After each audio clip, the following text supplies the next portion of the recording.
electric field at an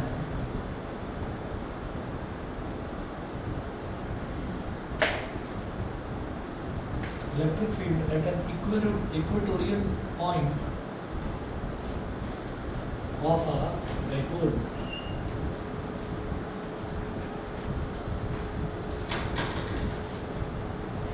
Electric field at an equatorial point of a dipole. Consider an electric dipole. Good evening.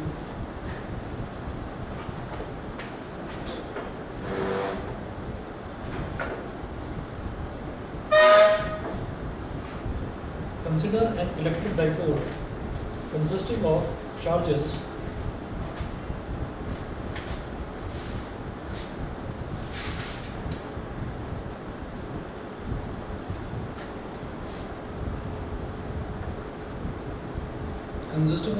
minus q and plus q separated by a distance 2a and placed in vacuum.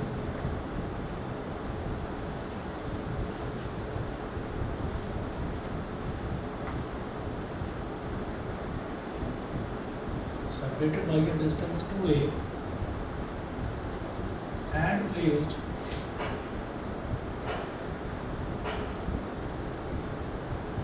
in vacuum. Let P be a point on the equatorial line of the dipole. Let capital P be a point on the P be a point on the equatorial line of the dipole.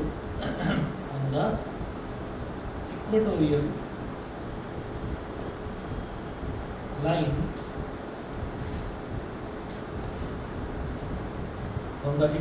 line of the dipole at a distance r from it.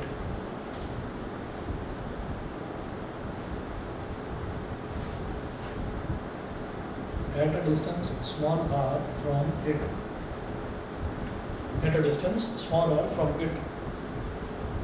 अब आपको इसमें एक diagram बनाना है.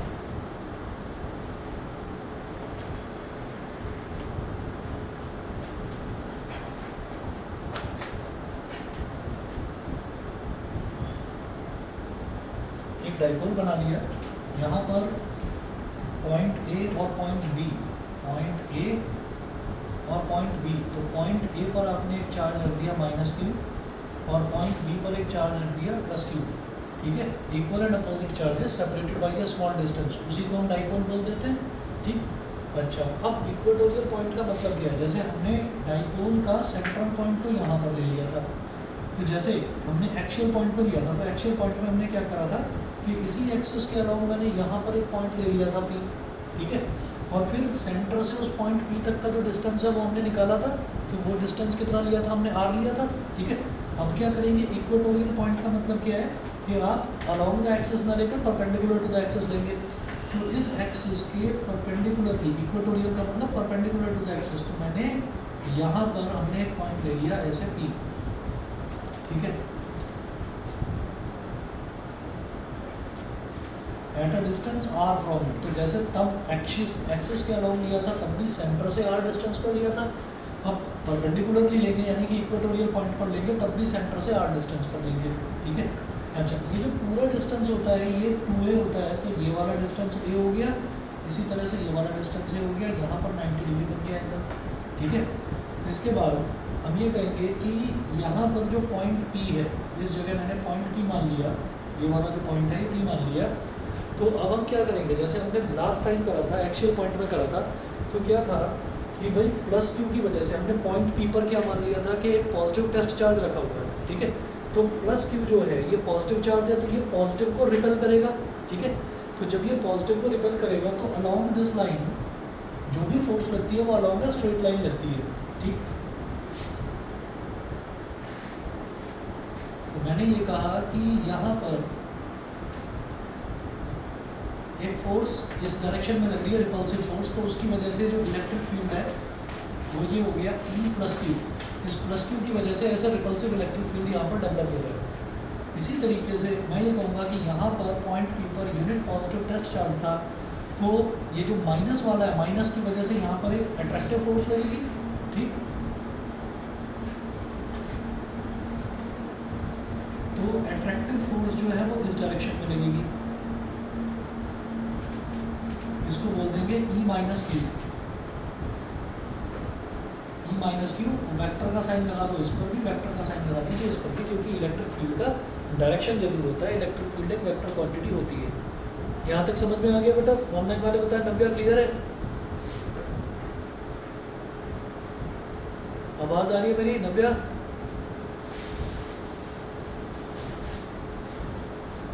चलिए, तो अब जब direction की बात करेंगे तो डायरेक्शन कैसे निकाली जाती है? डायरेक्शन के लिए हमें एंगल का पता होना ज़रूरी है। तो इस एंगल को आप थीटा मान लीजिए, तो ये वाला एंगल भी थीटा, दोनों एंगल थीटा होंगे, ठीक है? क्योंकि आपने क्या करा कि परपेंडिकुलरली यहाँ पर एक पॉइंट है, तो जब परपेंडिकुलर ये एक तरह से ये वाली जो लाइन है, अच्छा इस पॉइंट को आप O बोल दीजिए, O, तो परपेंडिकुलर बाइसेक्टर हो गया एक तरह से PO। तो परपेंडिकुलर बाइसेक्टर पर कोई भी पॉइंट अगर लाई करता है तो वो पॉइंट यहाँ से, मतलब दोनों पॉइंट से इक्वल डिस्टेंस पर होता है। अच्छा, तो एक तरह से देखा जाए तो PAB एक आइसोसेलेस ट्रायंगल हो गया। आइसोसेलेस ट्रायंगल के बेस एंगल्स इक्वल होते हैं, इसको अगर थीटा लिया तो ये ऑटोमेटिकली थीटा हो ही जाएगा। यहाँ तक क्लियर है? अब क्या करेंगे, अब आप ये देखेंगे कि भाई मैं ये जानता हूँ कि ये पॉजिटिव चार्ज है, ये नेगेटिव चार्ज है और ये पॉजिटिव चार्ज है। इलेक्ट्रिक डाइपोल में एक टर्म हमने पढ़ा था डाइपोल मोमेंट। डाइपोल मोमेंट का डायरेक्शन हमेशा नेगेटिव से पॉजिटिव की तरफ होता है, ठीक है? तो ये हमारा डाइपोल मोमेंट है P वेक्टर, और इसका डायरेक्शन जो है वो ऐसे होगा, नेगेटिव से पॉजिटिव की तरफ होगा डाइपोल मोमेंट का डायरेक्शन, ठीक है?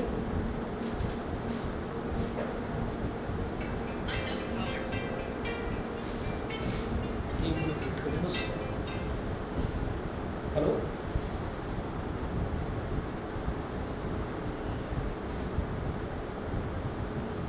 हेलो,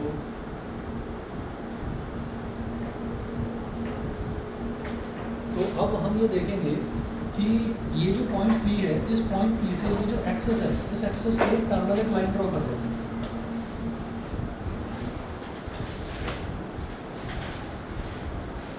अच्छा, लाइन ड्रॉ क्यों करना है? ये चलिए छोड़िए इसको, ये लाइन भी ड्रॉ नहीं करते, ठीक है?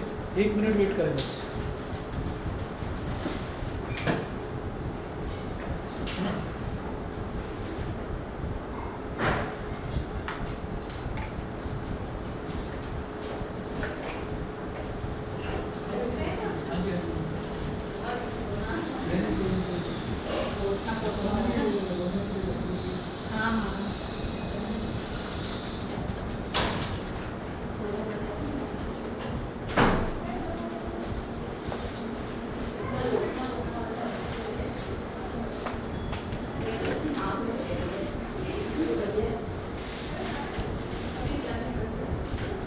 तो जब भी कभी कोई एक पॉइंट पर हम दो वेक्टर्स को देखते हैं तो उन दो वेक्टर्स का रिजल्टेंट जरूर आता है, ठीक है?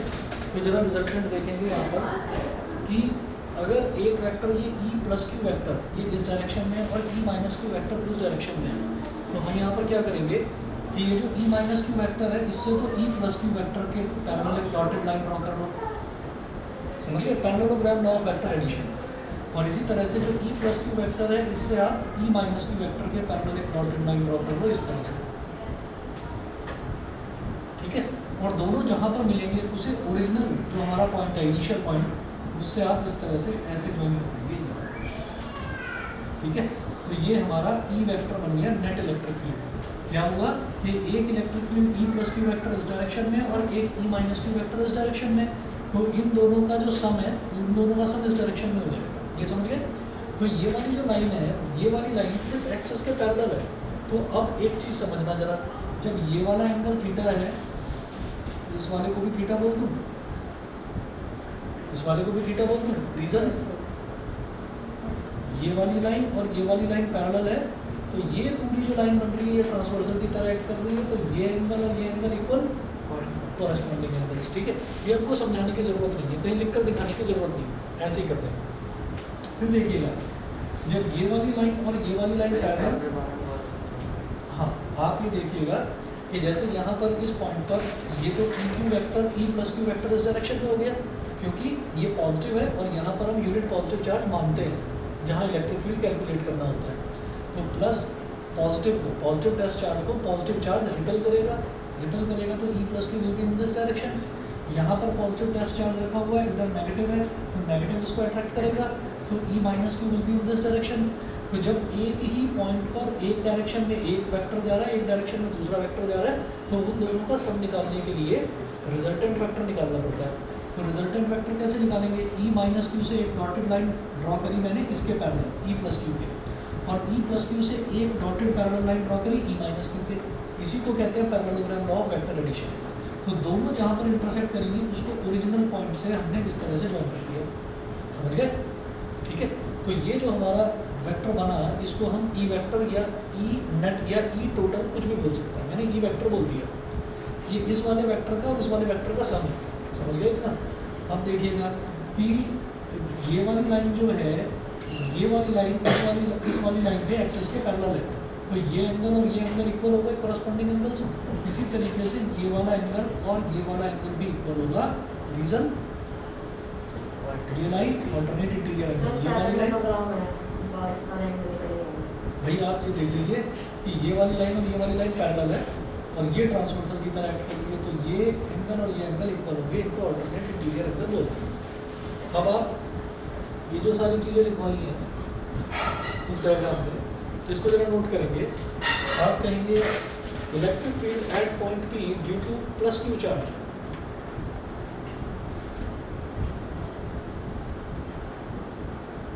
Electric field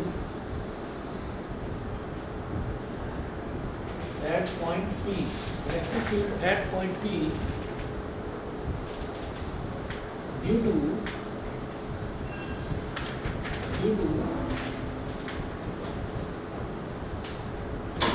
plus Q charge, electric field at point P due to plus Q charge। ये इलेक्ट्रिक फील्ड क्या होगा? ये इलेक्ट्रिक फील्ड क्या होगा? E plus Q vector is equal to 1 upon 4 pi epsilon naught is equal to 1 upon 4 pi epsilon naught और q upon distance का square. अब distance देखो बेटा, यहाँ से लेकर और यहाँ तक ये जो ट्रायंगल POB है, यहाँ से लेकर यहाँ तक डिस्टेंस a है, ये वाला डिस्टेंस r है, ठीक है? तो आप पाइथागोरस थ्योरम लगा दें अगर ट्रायंगल POB में, तो ये क्या हो जाएगा? PB स्क्वायर क्या हो गया? हाइपोटेन्यूज, ठीक है? तो PB square is equal to PO square plus OD square, PO square plus OD square. तो PB स्क्वायर क्या हो गया? PO क्या है? R और OB क्या है? A, तो R square plus A square. और इसी तरीके से हम ये कहेंगे PB इज इक्वल टू हो गया under root R square plus A square, ठीक है? तो मुझे डिस्टेंस निकालना था भाई, मैं इस पॉइंट पर इलेक्ट्रिक फील्ड निकाल रहा हूँ इसकी वजह से, तो इसका डिस्टेंस कितना हो गया? Under root R square plus A square, ठीक है? Under root R square plus A square. तो डिनोमिनेटर में हम क्या करते हैं? डिस्टेंस का स्क्वायर करते हैं, under root R square plus A square का स्क्वायर, ठीक है? डायरेक्शन क्या है? आप लिखेंगे डायरेक्टेड अलोंग PB या BP, B से P की तरफ, ये डायरेक्शन है। तो यहाँ लिखेंगे directed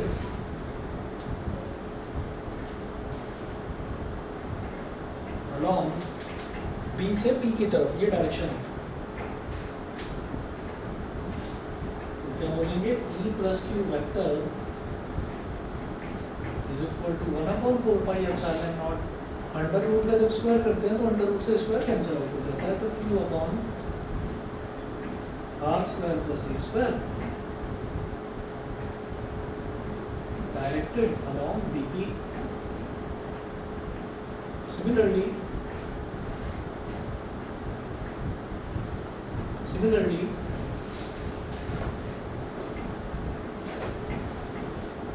electric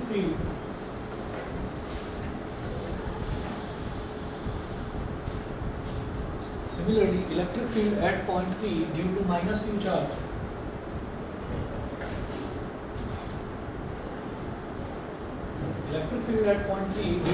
Q charge will be will be E minus Q vector is equal to 1 upon 4 pi epsilon naught. E minus Q vector is equal to 1 upon 4 pi epsilon naught Q upon R square plus A square. ये भी वही हो जाएगा। एक चीज बिल्कुल भी दिमाग में मत रखना कि हम यहाँ पर प्लस क्यू वो इस वजह से आया है, यहाँ पर प्लस क्यू के भाई ये पॉजिटिव है तो यहाँ पर माइनस क्यू आना चाहिए। नहीं, हम मैग्नीट्यूड लेते हैं चार्ज का कोई साइन नहीं लेते। ठीक है, तो Q upon R square plus A square आएगा। डायरेक्शन बताने के लिए बता देंगे डायरेक्शन क्या होगा। ये बी से पी की तरफ थी इसकी प्लस क्यू की डायरेक्शन, तो माइनस क्यू की डायरेक्शन क्या होगी, पी से ए की तरफ। तो लिखेंगे डायरेक्टेड अलोंग पी ए, यहाँ लिखेंगे हम ब्रैकेट में directed along P A, directed along P A. यहाँ तक क्लियर है? यहाँ तक समझ गए? अब इसके आगे की कहानी समझनी है। हम ये कहेंगे thus we see that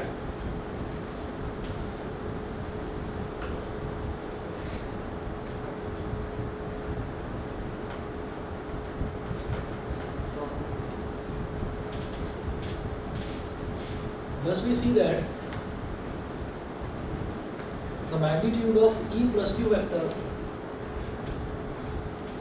the magnitudes of E plus Q vector and E minus Q vector are equal। दोनों के मैग्नीट्यूड्स इक्वल है, मतलब E plus Q is equal to E minus Q। अब मैग्नीट्यूड की बात कर रहे हैं तो ऊपर वेक्टर का सिंबल नहीं लगाएंगे, एरो नहीं लगाएंगे। तो ये किसके इक्वल हो गया, 1 upon 4 pi epsilon not Q upon R square plus A square. तो मैग्नीट्यूड तो इनके इक्वल हो गए। अब बात दूसरी समझना ध्यान से। हमने यहाँ पर जो है ना, हमने यहाँ पर ये कह दिया कि टोटल इलेक्ट्रिक फील्ड हमारा ये हो गया। जब भी कभी जब ये बोलते हैं कि फोर्स जैसे इलेक्ट्रिक फील्ड है, तो इलेक्ट्रिक फील्ड जो है वो भी किसकी वजह से हुआ है, या तो रिपल्सिव फोर्स की वजह से या अट्रैक्टिव फोर्स की वजह से। तो दो तरीके के दोनों ही फोर्सेस लग रहे हैं यहाँ पर। इधर लग रहा है इस पर प्लस क्यू की वजह से जो लग रहा है, ये लग रहा है रिपल्सिव फोर्स, और माइनस क्यू की वजह से लग रहा है अट्रैक्टिव फोर्स। तो जब भी फोर्स स्ट्रेट लाइन में नहीं होता, एट एन एंगल होता है, यानी कि ऑब्लिक फोर्स होता है, तो तब उसके जो एंगल्स हैं, उसका जो एंगल है वो एंगल उस फोर्स को दो कंपोनेंट्स में डिवाइड करता है, एक वर्टिकल होता है और एक हॉरिजॉन्टल होता है। तो जो इसके साथ में जैसे ये E प्लस क्यू है, तो एंगल यहाँ पर बन रहा है ये थीटा, तो जो एंगल के साथ में कंपोनेंट बनता है वो तो होता है कॉस वाला, और जो एंगल के साथ में कंपोनेंट बनता है वो तो प्लस वाला कॉस वाला होता है, और जो उसके परपेंडिकुलर होता है वो साइन वाला होता है।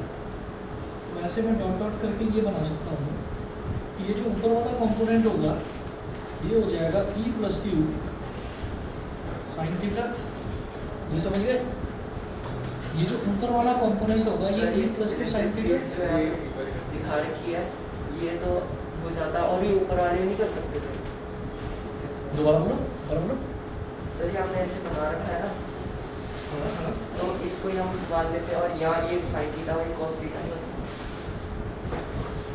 हमने ये देखा कि फोर्स किस डायरेक्शन में लग रही है, फोर्स तो इस डायरेक्शन में लग रही है, तो ये हॉरिजॉन्टल के साथ में क्या एंगल बना रहा है, ये हॉरिजॉन्टल के साथ में थीटा एंगल बना रहा है। सिमिलरली ये वाली जो फोर्स है ये हॉरिजॉन्टल के साथ में क्या एंगल बना रहा है, थीटा बना रहा है। तो जिसके साथ थीटा एंगल बनता है वो वाला कंपोनेंट तो कॉस हो गया। तो आप ये देखो, ये जो E प्लस क्यू है ना, ये E प्लस क्यू यहाँ पर क्या बना रहा है, E plus Q cos theta, E plus Q cos theta, समझ गए? और इसी तरीके से मैं ये कहूँगा कि और यहाँ क्या बना रहा है, E plus Q sine theta. ये समझ में आ गया? मतलब ट्रायंगल बनाकर समझो। आप ये देखो कि जब भी कभी जैसे मान लीजिए ये एक ट्रायंगल है, तो जब भी कभी ऐसे होता है कि ये एंगल थीटा है, तो आप क्या करेंगे, आप यहाँ पर cos थीटा अगर कैलकुलेट करोगे, इसको आपने x मान लिया, इसको आपने y मान लिया, तो जब cos थीटा कैलकुलेट करोगे तो क्या होता है, बेस अपॉन हाइपोटेन्यूज, और मान लीजिए ये h है, ठीक है। इस केस में ये क्या था, E था, E प्लस क्यू, ये E प्लस क्यू था। तो आप ये देखो कि जब मैं cos थीटा कहता हूँ तो बेस अपॉन हाइपोटेन्यूज हो जाएगा, x upon E plus Q. तो ये जो x वाला है ये क्या हो गया, e plus Q cos theta, ठीक है। इसी तरीके से अगर मैं साइन थीटा कैलकुलेट करूँगा तो साइन थीटा हो जाएगा थीटा के सामने वाली side perpendicular, perpendicular upon hypotenuse यानी कि y upon e plus Q. तो ये y क्या हो जाएगा, y हो जाएगा e plus Q sine theta. इस वेक्टर को अगर मैं इधर शिफ्ट कर दूँ तो वेक्टर को पैरेलली कहीं भी शिफ्ट करो कोई फर्क नहीं पड़ता, तो इसलिए मैंने कह दिया कि ये वाला भी y है। तो ये वाला हो गया e plus Q sine theta और ये वाला हो गया e plus Q cos theta. बिल्कुल मोटा मोटा अगर समझें तो हमें बार बार ट्राइंगल बनाने की ज़रूरत नहीं है, हम ये कहेंगे एंगल जिस लाइन के साथ बनता है, वो जो लाइन के साथ एंगल बनता है वो वाली लाइन तो हो जाती है कॉस, और जो उसके परपेंडिकुलर होती है वो हो जाती है साइन। इसी तरह से अगर मैं e माइनस क्यू देखूँगा तो e minus Q horizontal line के साथ क्या एंगल बना रहा है, थीटा। तो इसके साथ जो ये है ये क्या होगा, e minus Q cos theta, ठीक है। और इसके परपेंडिकुलर कंपोनेंट ये होगा क्योंकि ये नीचे की तरफ है, तो इसका साथ वाला कंपोनेंट ये हो गया और परपेंडिकुलर वाला कंपोनेंट ये हो गया, ये क्या होगा e minus Q sine theta. समझ गए, ठीक है। अब क्या करते हैं कि जब ये सारे कंपोनेंट्स बन गए और ये सारे के सारे कंपोनेंट्स कहाँ लग रहे हैं, एक सिंगल पॉइंट पर, तो इस सिंगल पॉइंट पर लगने वाले जितने भी कंपोनेंट्स हैं जैसे e plus Q sine theta, e minus Q sine theta, e plus Q cos theta, e minus Q cos theta, ये अराउंड दिस लाइन एक्ट कर रहे हैं, हम इन सबको ऐड कर देते हैं, तब हमारा नेट इलेक्ट्रिक फील्ड निकलेगा, ठीक है। तो आप ये देखो बेटा, ये वाला और ये वाला तो ऐड हो जाएंगे दोनों सेम डायरेक्शन में, लेकिन ये और ये दोनों एक दूसरे को कैंसिल कर रहे हैं। रीज़न क्या है, क्योंकि e प्लस क्यू और e माइनस क्यू इक्वल है, e प्लस क्यू और e माइनस क्यू इक्वल है, हमने अब ये भी देखा, ठीक है। तो इसका मतलब e plus Q sine theta बोलो या e minus Q sine theta बोलो, दोनों एक है, और एक ऊपर की तरफ है एक नीचे की तरफ है, तो ऊपर वाले को पॉजिटिव लेंगे नीचे वाले को नेगेटिव लेंगे, और अगर ऐड करेंगे तो दोनों एक दूसरे को कैंसिल कर देंगे, जीरो हो जाएगा। समझ गए मेरी बात, ठीक है। अब इसी चीज़ को एक सेंटेंस में हम यहाँ पर लिख देंगे। मैं ये पोर्शन तो बिठा दूँ, है ना, ये ट्राइंगल के थ्रू मैंने समझाया था कि कॉस थीटा हॉरिजॉन्टल और साइन थीटा वर्टिकल कंपोनेंट कैसे होता है। बस इसमें ये चीज़ समझने वाली थी कि साइन थीटा वाली, तो इसको आप नोट करेंगे clearly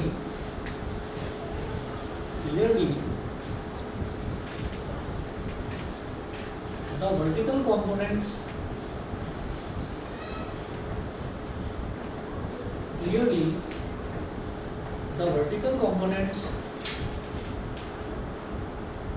e plus q sin theta and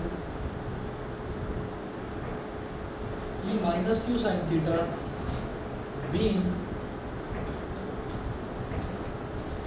equal and opposite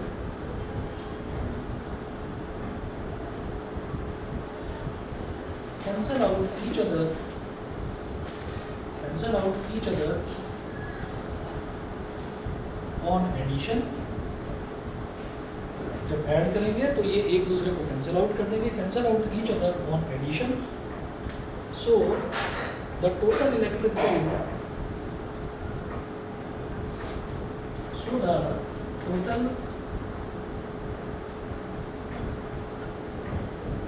field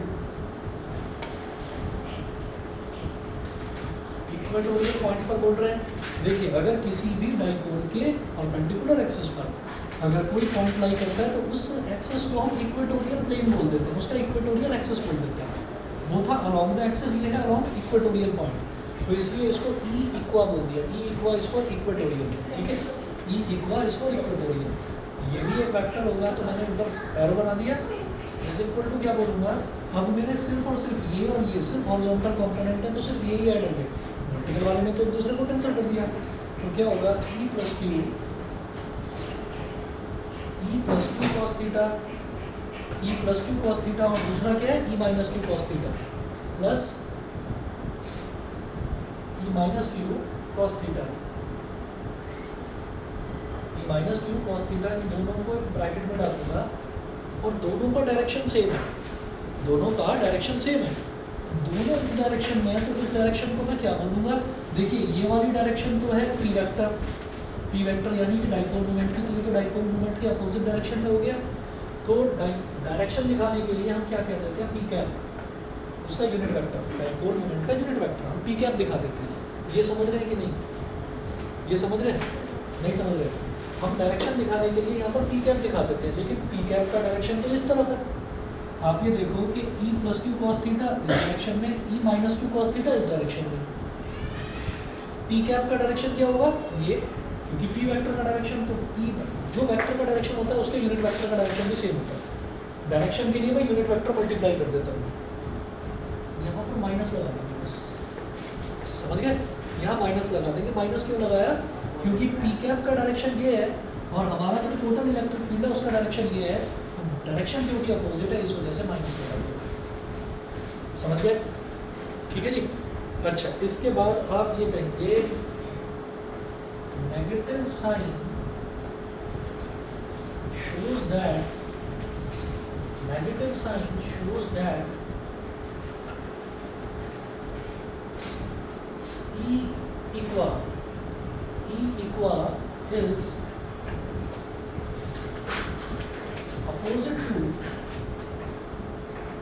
opposite in direction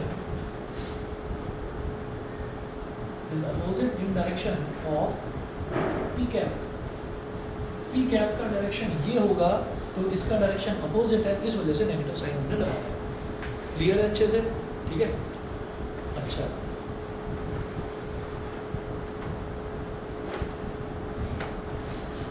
तो एक चीज़ मैं आपको बता दूँ, जैसे हमारा ये 12th क्लास का फिजिक्स है, तो 12th क्लास का फिजिक्स में इंटर रिलेटेड है काफ़ी चैप्टर्स आपस में, जैसे first second third chapters inter related है। तो कोई भी डाउट हुआ करे तो पूछा करिए, कहीं पर भी आप अटको तो पूछो, ठीक है। और इंटर रिलेटेड है, इसी वजह से मैं कह रहा हूँ कि अगर ये चैप्टर में कुछ भी कमज़ोर रह गया तो सेकंड चैप्टर में गड़बड़ हो जाएगी, नहीं आएगा समझ में। मैं इलेक्ट्रिक फील्ड को इस तरीके से लेकर चलूँगा, जैसे हम सेंटेंस बनाते टाइम ABCD कहते हैं ना, कि ABCD तो बच्चे को पता ही होगा, तो मैं इलेक्ट्रिक फील्ड को ऐसे लेकर चलूँगा जैसे आप सब जानते ही हैं इलेक्ट्रिक फील्ड। तो इसलिए कहीं पर भी कोई डाउट हो, छोटी से छोटी डेरिवेशन, छोटा सा छोटा पॉइंट जरूर पूछिए। कहीं माइनस साइन क्यों आ रहा है, कहीं पर आपने कॉस ही क्यों लिया, यहाँ पर साइन क्यों लिया, वो एक एक छोटी से छोटी चीज़ पूछिए, कहीं कोई डाउट मत रखो, ठीक है। और सिलेबस हमारा बहुत ज़्यादा है, मान लो कभी किसी बच्चे के मन में आए कि नहीं मैं ये चीज़ पूछूंगा तो हम कहीं पीछे ना छूट जाए, सिलेबस ना रह जाए कहीं, तो इस चीज़ की चिंता करना मत। अगर कहीं पर भी ऐसा लगता है कि भाई हमें एक्स्ट्रा क्लास की भी ज़रूरत है किसी चीज़ को और एक्स्ट्रा ध्यान से समझने के लिए, तो एक्स्ट्रा क्लासेस भी दे देंगे, उसमें कोई प्रॉब्लम नहीं है। तो इसलिए टाइम की चिंता मत करो, क्योंकि आपने मतलब बिल्कुल शुरुआत से ही ज्वाइन करा है, तो किसी भी बच्चे को कोई डाउट नहीं आना चाहिए, समझ रहे हैं। अगर टर्म 1 या टर्म 2 में डिवाइड होता है ना, तो आप ये समझ लेना कि अगर टर्म 1 या टर्म 2 में डिवाइड होता है इस बार भी, जैसे लास्ट ईयर डिवाइड हुआ था, तो वो चीज़ ज़्यादा से ज़्यादा 1-1.5 महीने में क्लियर होगी। पिछले साल तक क्या हुआ था, पिछले साल जुलाई में पता चला था ज़्यादा, तब तक काफ़ी सारा सिलेबस हो चुका था। और फिर वो प्लानिंग इतनी लेट हो गई कि दिसंबर में पेपर हुए, कुछ स्कूल्स ने नवंबर में ही करवा दिए थे। फिर टर्म 2 के लिए बहुत कम टाइम बचा, तो टर्म 2 के लिए एकदम भागम भाग मचानी पड़ी थी, चाहे आपके स्कूल टीचर हों, चाहे आपके ट्यूशन टीचर हों, या आप खुद भी हों, तो बड़ा आपने स्ट्रेस जो है फेस करा होगा। तो उस चीज़ को मैं ये कहता हूँ कि यहाँ पर वो दिक्कत मत मानना, क्योंकि हम शुरुआत से हमने स्टार्ट करा है, तो हम दोनों चीज़ें हमारे दिमाग में हैं कि ऐसा हो सकता है कि टर्म 1 टर्म 2 में डिवाइड हो जाए, तो भी हम सारी चीज़ बिल्कुल पक्की लेकर चलेंगे, ठीक। तो ये माइनस साइन आपको समझ में आ गया। जो भी चीज़ ऐसी होगी जिससे समझने में या रिवाइज करने में दिक्कत होगी, वो सारी मैं नोट करवाता चलूँगा, ठीक है। चलिए जी। हाँ हाँ, ये कब हुआ?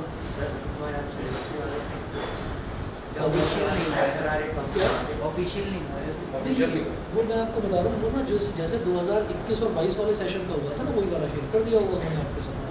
अरे हम कह रहे CBSE की वेबसाइट पर जब तक ना आए मत मानो, अभी वेटेज अभी तक डिसाइड नहीं हुई है। जो 12th क्लास में है ना बच्चे, उनका टर्म 1 का रिजल्ट आ चुका है, और टर्म 2 की उनकी वेटेज डिसाइड नहीं हुई है, क्योंकि कई स्कूल्स की ये खबरें आई थी कि वहाँ पर बड़ी चीटिंग हुई है, कि OMR शीट थी, तो OMR शीट में टीचर ने बोल दिया कि आप सब पर C लिख दीजिए, बस स्मॉल सी। तो शुरुआत के जो 2 पेपर थे, पहला पेपर इंग्लिश का हुआ था, आप अपने किसी भी जानकार से पूछ लीजिए जो 12th में अभी है, उससे पूछ लेना इंग्लिश में कितने नंबर आए हैं। किसी भी बच्चे के 40 में से 37, 38, 39, अरे 40 खूब आए हैं, 40 में से 40। उसका रीज़न सारा का सारा ये है कि पहले पेपर में और दूसरे पेपर में वो ये बोल दिया था उन्होंने कि सब जगह आप सी बना देना, बस टीचर नहीं बोल दिया क्लास में आके। इनफैक्ट आपके स्कूल में हुआ है, बहुत नाम उछला है, ठीक है। तो सबसे ज़्यादा आपके स्कूल का नाम उछला है कि बहुत गड़बड़ करी है। सी लिख दिया, सबने कह दिया आप सी लिख दो। अच्छा सी लिख देंगे तो वो कहेंगे कि आप बाद में आकर इसका ए ऐसे बन जाएगा, ये सी है तो इसको ऐसे कर दो और ऐसे कर दो तो बी बन जाएगा, ये सी है इसको ऐसे कर दो ऐसे कर दो तो डी बन जाएगा। तो ए बी डी तो बन ही गया, और अगर सी ही है तो भैया उसको कुछ मत करो, तो सी आपने बना ही दिया। तो ये करके 2 एग्ज़ाम्स में ये गड़बड़ हुई और तुरंत वहाँ तक खबर पहुँच गई, क्योंकि ऐसा थोड़ी है कि इन्विजिलेटर जितने भी आ रहे हैं सारे ही बेईमान हैं, ठीक है।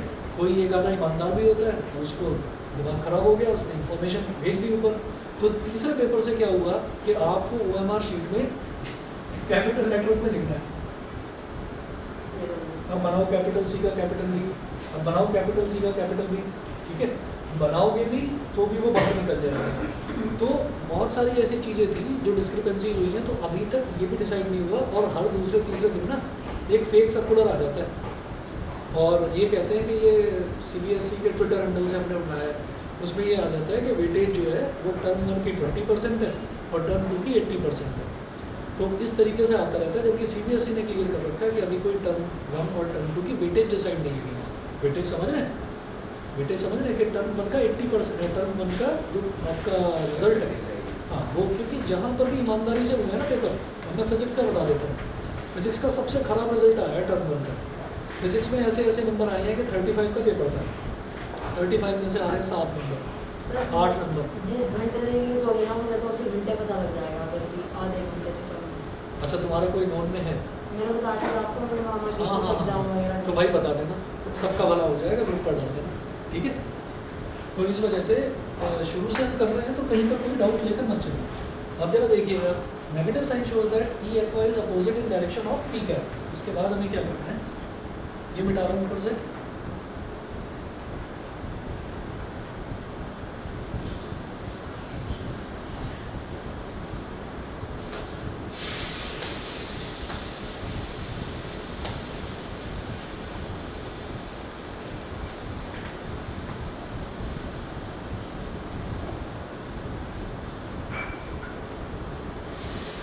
वो जैसे स्कूल में सिलेबस भागता है ना बड़ी स्पीड से, और फिर एक दूसरे का मुंह देखते रहते हैं सब कि ये हुआ क्या, ये हुआ क्या, और आप पूछते नहीं हो ना, यहाँ चलते भाई पूछ लेना। चलिए अब हम चलते हैं आगे। तो ये हमारे पास क्या है, क्योंकि E+2 और E-2 दोनों इक्वल है, तो आप क्या करेंगे, तो ये OMR शीट पर लिखना होता है ऐसे? मैं बताता हूँ आपको। OMR शीट पर ना बबल्स भी भरने होते हैं, ठीक है। तो बबल्स को तो खाली छोड़ने के लिए बोल दिया था, और ये बताया गया था कि खाली छोड़ने के अलावा आपको क्या करना है, आपको साइड में लिखना भी है। अच्छा लिखना भी है। हाँ, तो बबल्स तो खाली छोड़ दिए थे, लेकिन साइड में आपको लिखना भी है कि A B C D, वो भी तो एक ब्लॉक बनाया था। और चीटिंग करने का खुद ही मौका दे दिया था CBSE ने, 4 ब्लॉक्स की बजाय एक चौथा भी बना दिया था, एक चौथा भी बना दिया था, तो वो सॉरी 5वां भी बना दिया था। तो वो ऐसा था कि अगर किसी ने गलत भर दिया है, B की जगह उसको B करना था, उसने C वाला गोला भर दिया, बाद में उसको पता चल रहा है कि नहीं B है, तो C पर क्रॉस लगाओ और जो एक्स्ट्रा ब्लॉक दे रखा है वहाँ पर मैनुअली लिख दो B। तो वो मैनुअल लिखने वाला जो कॉलम था ना, वो सबका ही भरा हुआ था, वो सबका ही भरने लगा था। तो फिर पता चला कि यार ये तो गड़बड़ हो गई, तो ये टर्म 1 कुल मिलाकर मतलब फ्लॉप हो गया। ये जो टर्म 1 हुआ है ना, MCQ वाला, ये फ्लॉप हो गया, और ये CBSE की नॉलेज में है, और इसी वजह से रिजल्ट भी इतना लेट आया है। क्योंकि OMR का रिजल्ट जो होता है ना, वो 3 या 4 दिन में आ जाता है, उसको आदमी चेक नहीं करता, मशीन चेक करती है। तो इसलिए ऐसा नहीं होता कि आपने दिसंबर में पेपर लिया है और अब आपका मार्च में आ रहा है रिजल्ट। तो इसमें घपला हुआ है और ये सबको पता है। तो इस वजह से इस बार टर्म 1 होगा, इस पर मुझे डाउट है। मुझे लगता है कि पूरा एनुअल सिस्टम ही चलेगा। आपके हिसाब से कौन सा बेस्ट है? ये वाला सिस्टम बेस्ट है, एनुअल वाला सिस्टम बेस्ट है। अगर लॉन्ग रन में देखा जाए तो लॉन्ग रन में तो ऑनलाइन ही हो जाना चाहिए। ऑनलाइन मतलब जैसे इसका IIT का एग्ज़ाम होता है, नीट का एग्ज़ाम होता है, तो बच्चे को अलग अलग तरीके से प्रिपरेशन नहीं करनी पड़ेगी, ठीक है ना। और जो थियोरेटिकल सिस्टम है सारा खत्म हो जाना चाहिए, सब कुछ प्रैक्टिकल पर और न्यूमेरिकल बेस्ड हो जाना चाहिए। मतलब क्या है? क्या? मतलब जैसे चेंज मतलब आने वाले टाइम में मैं चाहता हूँ कि ऐसा चेंज हो जाए। क्या हो जाए? बोर्ड भी ऑनलाइन हो जाना चाहिए। 12:30 के बाद स्कूल भी होंगे। नहीं वो तो छोटे बच्चों के लिए कराया ना, आप तो बड़े बच्चों को नहीं कराया। सर अभी ना धीरे धीरे ये बात बढ़ती चली जाएगी। वो तो गर्मी की वजह से ही तो कर रहा है। 10 साल के अंदर तो सब कह रहे थे सब कुछ ऑनलाइन मिलेगा। मेरे तो बोर्ड के इंस्टीट्यूट कहते हैं। चलो छोड़ो ना, देखते हैं क्या होता है। बोर्ड वोर्ड कोई कैंसिल नहीं हो रही, ये सुना होगा तुमने हाँ, कि बोर्ड खत्म हो जाएंगे, है ना। वो 10th की तो बात चल रही है, लेकिन 12th का नहीं। तो ई इक्वेटोरियल ये जो हम निकालेंगे इसमें हम क्या करेंगे कि ये +2 है, ये -2 है, दोनों इक्वल है, तो दोनों को +2 बोल दो, माइनस तो बाहर है ही। तो ये हो गया ई +2 cos थीटा प्लस ई +2 cos थीटा, ठीक है, minus vice of E +2 cos theta, ठीक है, इज इक्वल टू -2। अब ये जो ई +2 है इसकी वैल्यू मैं निकाल चुका हूँ, 1/4 pi epsilon not q upon r square plus a square. अच्छा यहाँ पर मैंने दोनों को e+2 लिख दिया, यहाँ साइड पे लिख लेना फ्रॉम फर्स्ट इक्वेशन, फर्स्ट की हेल्प लेकर हमने ये चीज लिख लिया, ठीक है। तो 1/4 pi epsilon not q upon r square plus a square, ये क्लियर हो गया। उसके बाद देखिएगा ये तो e+2 हो गया। अब cos थीटा के लिए क्या करूँ, तो भाई यहाँ पर देखिए ट्राइंगल POB में ये cos थीटा अगर मैं निकालूंगा तो cos थीटा क्या आ जाएगा, cos थीटा होता है थीटा के सामने वाली साइड इस परपेंडिकुलर, ये बेस और ये हाइपोटेन्यूज, तो बेस अपॉन हाइपोटेन्यूज हो जाएगा, बेस अपॉन हाइपोटेन्यूज। तो a upon √r square plus a square, तो cos थीटा की जगह लिखें a upon √r square plus a square, और फिर ठीक है यहाँ रीजन में लिख देना since cos theta is equal to a upon √r square plus a square in triangle POB, in triangle POB। ये साइड में लिखना जरूर, डेरिवेशन रिवाइज करते टाइम ये तो भूल जाओगे कि कहाँ से कौन सी चीज़ आ गई, ठीक है। नोट्स अपने बनाकर चलना और संभाल कर रखना, होने नहीं चाहिए।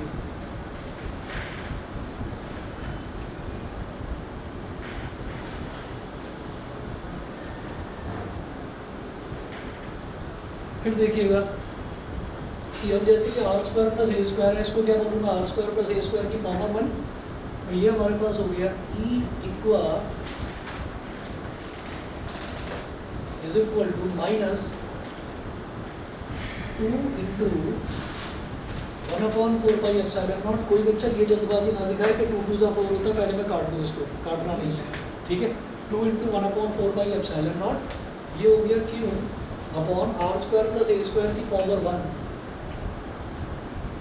q upon r square plus a square की power 1 multiplied by a upon r square plus a square की पावर, बताओ अंडर रूट होता है तो क्या होती है पावर, हाफ होती है, तो r square plus a square की पावर 1/2, और यहाँ पर क्या आ गया, p कैप आ गया, ठीक है। अच्छा ये पावर्स में क्यों लिखा, क्योंकि जब बेस सेम होता है तो पावर ऐड हो जाती है, तो 1 + 1/2 क्या हो जाएगा, 3/2, ठीक। तो e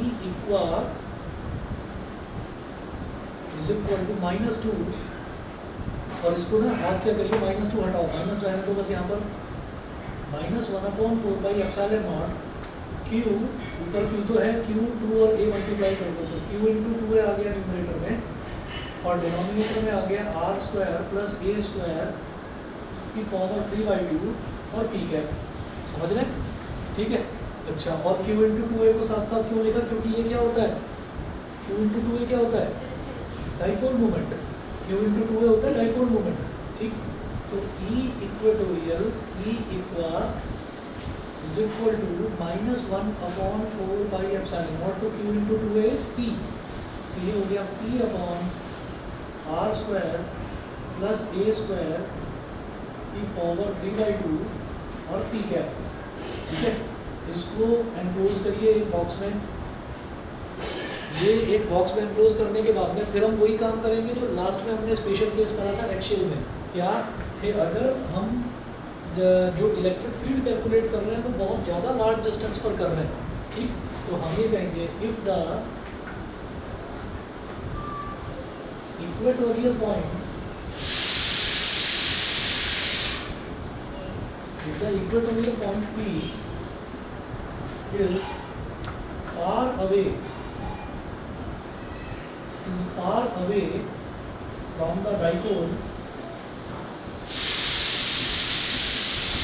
that is R is very greater than A, then it implies that R square plus A square is approximately equal to R square.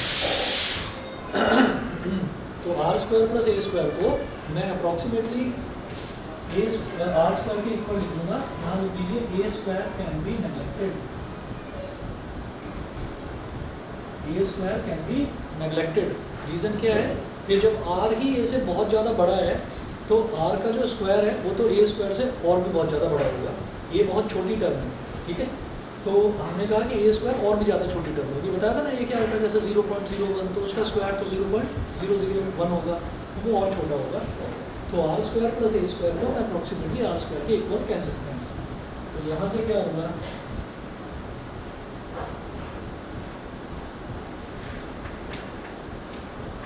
E equatorial is equal to minus 1 upon 4 pi epsilon naught P upon ये A square तो neglect हो गया, तो R square की power 3/2 क्या हो जाएगा, R square की पावर 3/2, पावर की पावर मल्टीप्लाई हो जाती है तो 2 से 2 कैंसिल आउट हो गया. बोलो 2 से 2 कैंसिल आउट हो गया तो क्या रह गया नीचे, R क्यूब रह गया. ठीक. अच्छा, अब ये बीच वाला पोर्शन मिटा रहा हूँ मैं.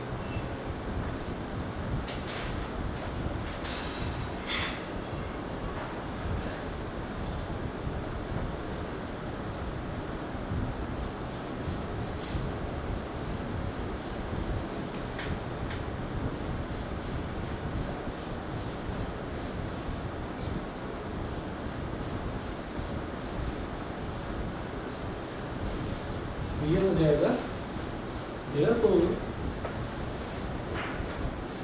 E equatorial is equal to minus 1 upon 4 pi epsilon naught P upon R cube P cap.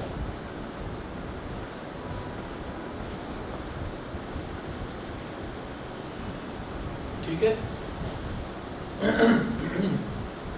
ये हो गया. जो आपका डाइपोल की वजह से इलेक्ट्रिक फील्ड एक्सियल पॉइंट पर था उस पर भी इंपॉर्टेंट मार्क करवाया था, इस पर भी इंपॉर्टेंट मार्क करिए. ठीक है. उसके बाद नेक्स्ट टॉपिक लिखेंगे comparison of electric fields of a short dipole, comparison of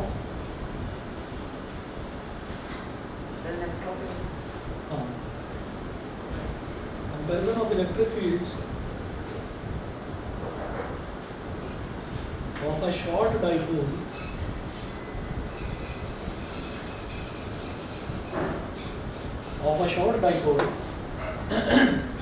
at axial and equatorial points at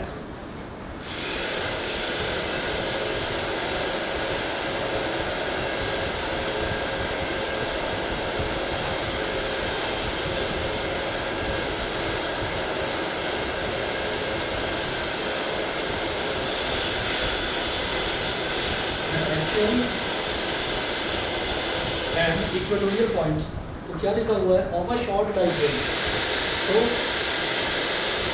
ये जो लास्ट वाला केस लेते हैं, जैसे R is very greater than A दिया था, तो R is very greater than A मतलब हम शॉर्ट डाइपोल की बात कर रहे हैं. जब हम बोलते हैं ना कि वो जो R डिस्टेंस है वो A के कंपैरिजन में बहुत ज़्यादा है, तो हम ये कहते हैं कि A अपने आप में इतना छोटा है. तो जब A छोटा होता है तो इसका मतलब हम शॉर्ट डाइपोल की बात करते हैं. तो E एक्सियल क्या था, ये एक्सियल आया था 1/4 pi epsilon naught, बल्कि इस पर वेक्टर का साइन मत लगाओ, सिर्फ मैग्नीट्यूड कंपेयर करेंगे. ये axial is equal to 1/4 pi epsilon naught 2p upon r cube, ये आया था. एंड E इक्वेटोरियल ये क्या था, अभी अभी कर रहे हैं सिर्फ मैग्नीट्यूड मतलब ये पी कैप हटा दीजिए. ठीक है. तो ये हो गया, और ये बल्कि पी कैप का माइनस पी कैप, ये नेगेटिव साइन उसका डायरेक्शन ही बता रहा था. ठीक. तो ये माइनस माइनस ये सब हटा दो, पी कैप हटा दो, माइनस हटा दो. तो 1/4 pi epsilon naught 2p upon R cube, ठीक है। अब इक्वेशन 1, इक्वेशन 2, अब इस इक्वेशन 2 में multiply and divide RHS of equation 2 by 2, RHS of equation 2 by 2। तो क्या करना है देखिएगा,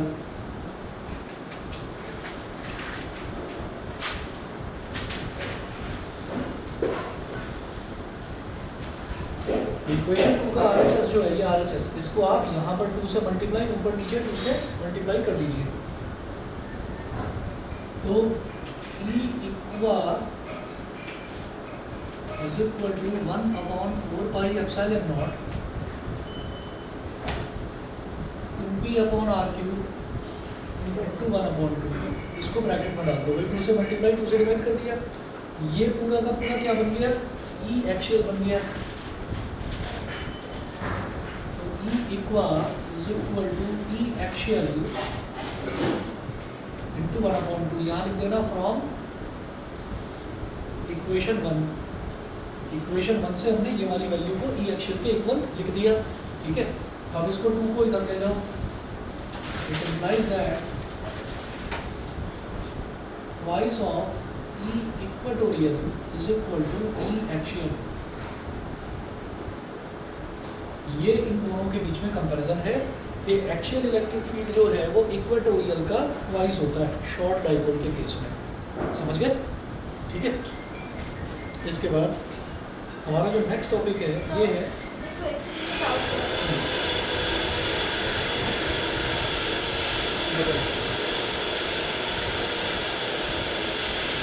3 point charges of +2 microcoulomb, -3 microcoulomb and -3 microcoulomb are kept at vertices A, B, C respectively on 20 cm. What should be the sign and magnitude of charge to be placed at midpoint M of side BC so that charge at A remains in equilibrium? इसमें क्या करना होता है, मैं करवाऊंगा अभी वैसे ये वाले न्यूमेरिकल्स। तो इसमें क्या करना होता है कि जैसे मान लीजिए यहाँ पर एक चार्ज होता है,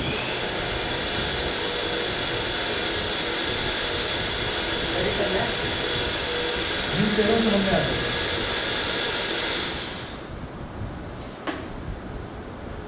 तो 3 चार्जेस हैं, एक पॉइंट है, मतलब ये ट्राइंगल है, इक्विलेटरल ट्राइंगल है, तो ये पॉइंट A है, ये पॉइंट B है और ये पॉइंट C है। तो A पर एक चार्ज दे रखा है बेटा +2 माइक्रोकूलम का,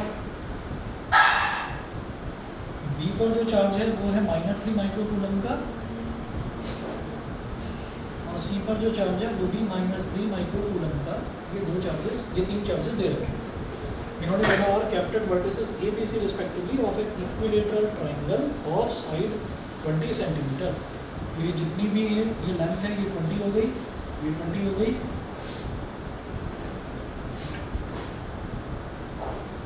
जब भी कभी मैं किसी भी इक्विलेटरल ट्राइंगल या आइसोसेलेस ट्राइंगल में भी हम ऊपर वाला जो हमारा टॉप वाला जो वर्टिकल वाला एंगल होता है वहाँ से अगर हम यहाँ पर मीडियन बनाते हैं, मीडियन का मतलब क्या है, मीडियन ही परपेंडिकुलर की तरह एक्ट करता है, ऑल्टीट्यूड की तरह एक्ट करता है इक्विलेटरल और आइसोसेलेस में, ठीक है। नहीं तो मीडियन का 90 डिग्री से तो लेना देना नहीं है, इक्विलेटर में वो परपेंडिकुलर बनाता है। तो हमारी ये वाली लेंथ हो गई 10 और ये वाली लेंथ भी 10 होगी। इस वाले पॉइंट को मैंने नहीं बोल दिया। उन्होंने ये बोला है कि what should be the sign and magnitude of charge to be placed at mid point. Mid point को इन्होंने M बोला है बेटा, हम तो D कह रहे हैं, इन्होंने मिड पॉइंट को M बोला है। Mid point M of side BC so that charge at A remains in equilibrium. कि जो ये A है ना, इस A पर जो चार्ज है ये इक्विलिब्रियम में रहे, ये रेस्ट में रहे। अच्छा, तो रेस्ट में कैसे रह सकता है? देखिए ये जो -3 माइक्रोकूलम है, अगर सर यहाँ पे 6 आना चाहिए, हाँ 6 आना चाहिए, +6 का था। अरे रुको तो सही एक मिनट। ये -3 माइक्रोकूलम है, ये क्या करेगा, ये इसको अट्रैक्टिव फोर्स लगाएगा इसकी तरफ, इसको खींचेगा। ऐसे ही जो ये है ये भी इस पर अट्रैक्टिव फोर्स लगाएगा। अब सवाल ये उठता है, इसको 20 बोल दो, इसको 20 बोल दो, तो ये दोनों ही चार्जेस, एक इसको इस तरफ खींच रहा है, एक इसको इस तरफ खींच रहा है। यहाँ पर हम एक एम पॉइंट पर हम एक पॉजिटिव चार्ज रखेंगे। हमने इस चार्ज को बेटा बोल दिया क्यू, बोल दिया क्यू, ठीक है। तो ये पॉजिटिव क्यू चार्ज होना चाहिए और ये इस पर रिपल्सिव फोर्स लगाए, ये इस पर रिपल्सिव फोर्स लगाए। और रिपल्सिव फोर्स इस तरीके की होनी चाहिए कि इसका इसका और इसका इन तीनों का सम जो है वो ज़ीरो हो जाए, इन तीनों का सम ज़ीरो हो जाए। तो जो ये वाली फोर्स है इसको बोल दो आप F1, जो ये वाली फोर्स है इसको बोल दो F2, और जो ये वाली फोर्स है इसको बोल दो F3। अब क्या करना है, उधर कर रहा हूँ।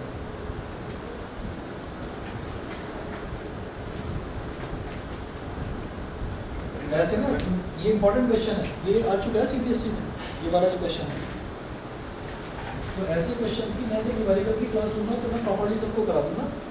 आप देखिएगा कि यहाँ पर क्या है कि इसने इसको अपनी तरफ अट्रैक्ट किया, तो भाई F1 जो फोर्स है वो कितना लगेगा, F1 फोर्स लगेगा 1/4πε0, जिसको मैं K बोल रहा हूँ सिर्फ। तो K Q1 Q2/r²। तो Q1 क्या है यहाँ पर 2 और Q2 क्या है -3 ले लीजिए, ठीक है, अपॉन R कितना है 20 का स्क्वायर, ठीक है। ऐसे ही F2 निकालो, तो F2 भी क्या होगा +2 -3, ठीक है। तो 2 × -3/20 का स्क्वायर, ये F2 हो गया।